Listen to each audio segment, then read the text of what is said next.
नमस्कार, वंदे मातरम। मैं बलदेव राजपूत, दुर्ग छत्तीसगढ़ से। आज हम लोग बात करेंगे पब्लिक या सरकारी यूनिवर्सिटी और प्राइवेट यूनिवर्सिटी में जो बेसिक डिफरेंस है उसके बारे में। तो चलिए शुरू करते हैं आज का टॉपिक। सबसे पहले देखेंगे पब्लिक और सरकारी यूनिवर्सिटी, दोनों का मतलब एक ही होता है। यहां पर सबसे पहला पॉइंट है फंडिंग सोर्स। फंडिंग सोर्स का मतलब है किसी भी यूनिवर्सिटी को चलाने के लिए फंड की जरूरत पड़ती है, तो फंड कहां से अरेंज होता है। तो अगर आप पब्लिक या सरकारी यूनिवर्सिटी की बात करें तो पब्लिक यूनिवर्सिटी को राज्य सरकार और केंद्र सरकार की तरफ से सब्सिडी मिलती है तथा बिल्डिंग्स बनाने के लिए, टीचर्स की सैलरी, इन सभी चीज़ों का जो अरेंजमेंट है वो स्टेट गवर्नमेंट और सेंट्रल गवर्नमेंट करती है। जबकि प्राइवेट यूनिवर्सिटीज़ को चलाने के लिए प्राइवेट इन्वेस्टर्स होते हैं। प्राइवेट सेक्टर में वो अलग अलग जगह से जो लोग हैं वो उस यूनिवर्सिटी में इन्वेस्ट करते हैं। तो प्राइवेट इन्वेस्टर्स और ट्यूशन फीस के माध्यम से प्राइवेट यूनिवर्सिटीज़ को चलाया जाता है। प्राइवेट यूनिवर्सिटी में बेसिक जो सोर्स रहता है फंडिंग का वो रहता है इन्वेस्टर्स का, दूसरा रहता है स्टूडेंट्स का जो फीस है वो। दूसरा देखते हैं ट्यूशन फीस। सरकारी फंडिंग के कारण ट्यूशन फीस बहुत कम होती है। अगर आपने नोटिस किया हो तो जो गवर्नमेंट यूनिवर्सिटी हो, गवर्नमेंट कॉलेजेस हो या गवर्नमेंट स्कूल हो, इन सब में फीस काफ़ी कम होती है, क्योंकि इन सारे जो फीस है उसका वहन यानी उसका जो पूर्ति है वो स्टेट गवर्नमेंट और सेंट्रल गवर्नमेंट के द्वारा किया जाता है। जबकि प्राइवेट यूनिवर्सिटी में प्राइवेट इन्वेस्टर्स होने के कारण यहाँ पर जो फीस है वो काफ़ी ज़्यादा होती है। क्यों? क्योंकि टीचर की सैलरी को भी प्राइवेट इन्वेस्टर्स और या जो एनजीओ या जिस संस्था का भी वो स्कूल, कॉलेज या यूनिवर्सिटी होगा उसको होल्ड करना पड़ता है। इसीलिए प्राइवेट कॉलेजेस में फीस ज़्यादा होती है, जबकि सरकारी कॉलेज या सरकारी यूनिवर्सिटी में फीस जो है अपेक्षाकृत कम होती है। तीसरा रहता है स्कॉलरशिप। स्कॉलरशिप प्रोग्राम जो रहता है वो गवर्नमेंट यूनिवर्सिटी और प्राइवेट यूनिवर्सिटी दोनों में होता है, लेकिन स्कॉलरशिप मिलता तो है बट प्राइवेट यूनिवर्सिटी से कम मिलता है। इसका कारण क्या है कि भाई गवर्नमेंट कॉलेज या गवर्नमेंट यूनिवर्सिटी में जो है वो फीस कम होती है, इसीलिए स्कॉलरशिप भी एक कांस्टेंट फॉर्म में दिया जाता है। जनरल, ओबीसी, एसटी, एससी और अलग अलग कैटेगरीज बांटे गए हैं, उसके बेसिस पे जो स्कॉलरशिप मिलता है वो प्राइवेट की अपेक्षा कम मिलता है। प्राइवेट यूनिवर्सिटी बहुत ज़्यादा मात्रा में स्कॉलरशिप देते हैं, ऊपर से टॉप करने पर और अलग अलग टर्म्स एंड कंडीशन पर भी स्कॉलरशिप ज़्यादा देते हैं। इसका कारण ये है कि अगर वो स्कॉलरशिप ज़्यादा देंगे जिससे जो प्रतिभावान छात्र या छात्रा है उनको फीस भरने में आसानी होगी। इसीलिए प्राइवेट यूनिवर्सिटी स्टूडेंट्स को लुभाने के लिए स्कॉलरशिप प्रोग्राम ज़्यादा से ज़्यादा लेकर आते हैं।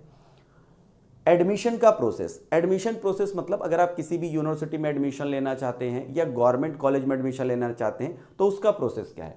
अगर आप पब्लिक या सरकारी यूनिवर्सिटी में एडमिशन लेना चाहते हैं तो सीट हर ब्रांच की होती है और चयन प्रक्रिया काफ़ी जटिल है। स्पेशली जनरल और ओबीसी से अगर आप आते हैं और प्रोफेशनल कोर्स जैसे एमबीबीएस, एमडी इनकी तैयारी के लिए कर रहे हैं तो बहुत जटिल प्रक्रिया होती है। इसके अलावा भी अगर आप बीएससी, बीए, बीकॉम कुछ भी कर रहे हैं और अगर आप नॉर्मली कैटेगरी से बिलोंग नहीं करते, मतलब जनरल कैटेगरी से बिलोंग करते हैं या ओबीसी से हैं, तो आपने देखा होगा चूंकि फीस कम होती है तो ज़्यादा बच्चे फॉर्म भरते हैं और ज़्यादा बच्चे फॉर्म भरते हैं, इसीलिए एडमिशन होने के चांसेस कम हो जाते हैं।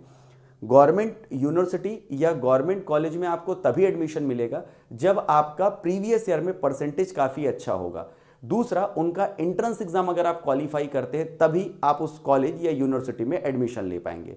इसके उल्टे सीट हर ब्रांच की होती है और चयन प्रक्रिया अपेक्षाकृत सरल होती है। आपने नोटिस किया होगा अगर आप प्राइवेट कॉलेजेस में एडमिशन लेंगे तो चयन प्रक्रिया थोड़ी आसान होती है और जल्दी एडमिशन हो जाता है। ऊपर से पेमेंट शीट अलग होती है, ऊपर से रेफरेंस जो अलग अलग जो रेफरेंसेस हैं उनके बेसिस पे एडमिशन प्राइवेट यूनिवर्सिटी या प्राइवेट कॉलेज में कराना काफ़ी आसान होता है, जबकि गवर्नमेंट कॉलेज या गवर्नमेंट यूनिवर्सिटी में एडमिशन कराना प्राइवेट के मुकाबले कठिन होता है। शिक्षकों की चयन प्रक्रिया। आपने नोटिस किया होगा कि जो गवर्नमेंट कॉलेजेस होते हैं वहाँ पर जो प्रोफेसर जो रहते हैं, हमको ऐसा लगता है कि वो प्रोफेसर जो हैं वो काफ़ी हद तक कहाँ से आए हैं, कैसे आए हैं, तो एक पूरा चयन प्रक्रिया फॉलो किया जाता है। काफ़ी हाईली एजुकेटेड होते हैं जो एचओडी बनते हैं या जो गवर्नमेंट कॉलेजेस में पढ़ाते हैं। यहाँ पर प्रोफेसर्स की चयन प्रक्रिया अत्यंत कठिन होती है। फॉर एग्जाम्पल, अगर मेरे को बीएससी का प्रोफेसर बनना है तो पहले मुझे बीएससी कंप्लीट करना पड़ेगा, एमएससी करना पड़ेगा, या तो नीट क्वालिफाई करना पड़ेगा या पीएचडी करना पड़ेगा। उसके बाद मेरे को एंट्रेंस एग्जाम देना होगा। एंट्रेंस एग्जाम जब मैं क्वालिफाई कर लूँगा, मेरिट में आऊँगा, तब मेरा सिलेक्शन प्रोफेसर के लिए होगा। तो अगर मैं बात करूं गवर्नमेंट कॉलेज में प्रोफेसर बनने की, तो ये प्रक्रिया काफ़ी लंबी, काफ़ी जटिल होती है, जबकि प्रोफेसर्स का चयन प्राइवेट यूनिवर्सिटी में टीचिंग स्किल के आधार पे होता है और यहाँ पर जो वेतनमान है वो काफ़ी कम होता है। अगर मैं वेतनमान की तुलना करूँ किनके साथ, गवर्नमेंट कॉलेज के प्रोफेसर के साथ और एक प्राइवेट कॉलेज के प्रोफेसर की, तो गवर्नमेंट कॉलेज के प्रोफेसर की सैलरी बहुत ज़्यादा होती है, जबकि प्राइवेट कॉलेज के जो प्रोफेसर है उनकी सैलरी बहुत कम होती है। मुझे एक बात ताज्जुब होता है जब मैं बच्चों से बात करता हूँ, स्टूडेंट लगातार मुझे ये बोलते हैं कि सर जो बड़े प्रोफेसर्स हैं, जो एचओडीज़ हैं, वो जब पढ़ाते हैं तो हमको समझ में नहीं आता, जबकि जो गेस्ट फैकल्टी हैं वो पढ़ाते हैं तो बहुत अच्छे से समझ में आता है। ये बात मेरी समझ से बाहर है, क्योंकि जो एचओडी होंगे या जो मालूम गवर्नमेंट कॉलेज में जो प्रोफेसर्स होते हैं उनकी चयन प्रक्रिया बहुत कठिन होती है और चयन प्रक्रिया कठिन होने के बाद भी अगर वो सिलेक्शन पाते हैं तो सिलेक्शन पाने के बाद बच्चों को वो डिलीवर्ड क्यों नहीं कर पाते, ये एक सोचने का विषय है। क्योंकि नॉर्मली बच्चों को होना ये चाहिए कि गेस्ट फैकल्टी से जो वो पढ़ते हैं उनको कम समझ में आना चाहिए, जबकि एचओडीज़ के माध्यम से जब पढ़ाया जाता है तो उनको नीट एंड क्लीन समझ में आना चाहिए, बट ऐसा नहीं होता, इसका बहुत अपोजिट होता है।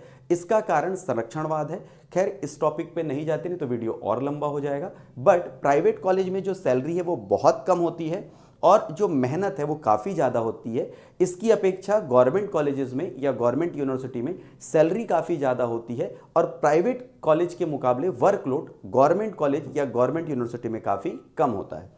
अब देखते हैं उपलब्ध पाठ्यक्रम। स्टूडेंट के पास विकल्प ज़्यादा होते हैं। अगर आप गवर्नमेंट यूनिवर्सिटी में जाएं तो लगभग आपको सारी ब्रांचेस मिल जाएंगी। फॉर एग्जांपल अगर आप बीएससी कर रहे हैं तो आपको पीसीएम, सीएस, आईटी सारे ब्रांचेस आसानी से अवेलेबल हो जाएंगे, जबकि प्राइवेट यूनिवर्सिटीज़ के पास विकल्प कम होते हैं, क्योंकि इनको एक प्रॉपर क्राइटेरिया फुलफिल करना पड़ता है, उसके बाद ही किसी कोर्स की परमिशन किसी प्राइवेट यूनिवर्सिटी को दी जाती है। तो ये था गवर्नमेंट यूनिवर्सिटी या पब्लिक यूनिवर्सिटी का लेखा जोखा। और दूसरी तरफ अगर आप देखेंगे तो प्राइवेट यूनिवर्सिटीज़ के बारे में ये डिटेल है। मैं उम्मीद करता हूं कि आज के इस वीडियो के माध्यम से मैं आपको जो डिफरेंस है गवर्नमेंट यूनिवर्सिटी और प्राइवेट यूनिवर्सिटीज़ के बीच, उसे मैं कुछ क्लियर कर पाया हूं। इसी तरह की वीडियोस को देखने के लिए आप हमारे चैनल के साथ बने रहिए। तो चलिए मिलते हैं अगले वीडियो में। तब तक के लिए जय हिंद, वंदे मातरम।